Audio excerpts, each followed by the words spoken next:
Assalomu alaykum hurmatli talabalar. Bugungi amaliy o'zbek tili davlat tilida ish yuritish fanimizda o'tiladigan dars mavzuyimiz akademik yozuv tushunchasi va bugungi mavzuga doir rejalarimiz, akademik yozuvning o'ziga xosliklari, ilmiy ishlarda qo'yiladigan umumiy talablar, akademik matnlarning turlari va bayon uslubi xususida rejaga muvofiq amaliy mashg'ulotimizni ko'rib o'tamiz. Amaliy mashg'ulotda bugungi talabalarimiz albatta rejaga asosida rejaga muvofiq tayyorlanib kelishgan. Marhamat, talabalarimizdan kimlar gapiradi? Kimlar gapirishmoqchi? Xo'p, marhamat. Akademik yozuv tushunchasi ilmiy va ta'lim sohalarida rasmiy, aniq va dalillarga muvofiq tuziladi.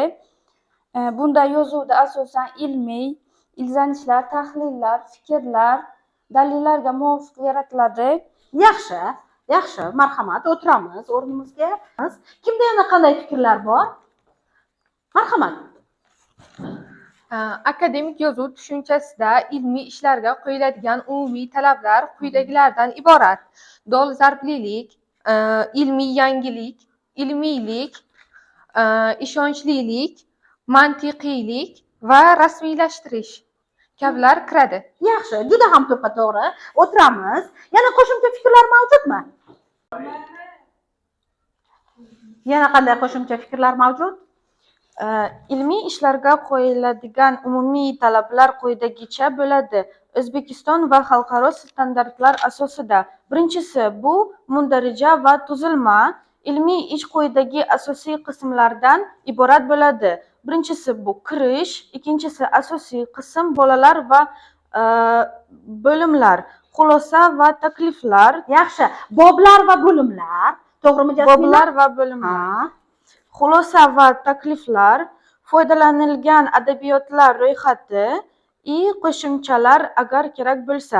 Ikkinchisi bu kirish qismida quyidalar ko'rsatiladi.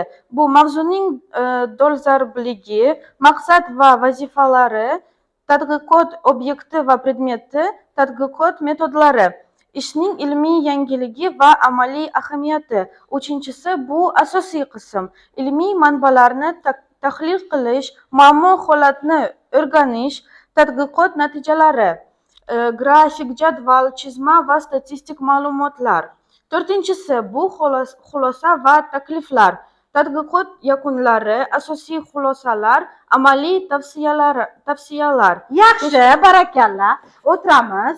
Jasmina qizimiz rusiy zabon bo'lganligi uchun o'zbek tilida qiynalib gapiradi, ammo o'z fikrini ifoda eta oladi. Yoki so'zni, marhamat, so'z sizga. Akademik yozuv bu ilmiy va akademik muhitda foydalaniladigan yozma uslubdir. Akademik yozuv asosan rasmiy uslubda foydalaniladi. To'g'ri. Akademik yozuvlarda asosan rasmiy uslubdan foydalaniladi. Sababi shundaki, rasmiy uslublar ixcham, barcha uchun tushunarli va lo'nda, ya'ni kim ma'lum bir qolipga solingan barcha uchun tushunarli bo'lgan aniq fikrga ega bo'lganligi uchun akademik yozuvlarda ham rasmiy uslublardan foydalaniladi. Rahmat, o'tiramiz o'rnimizga. Marhamat, so'z navbati sizga.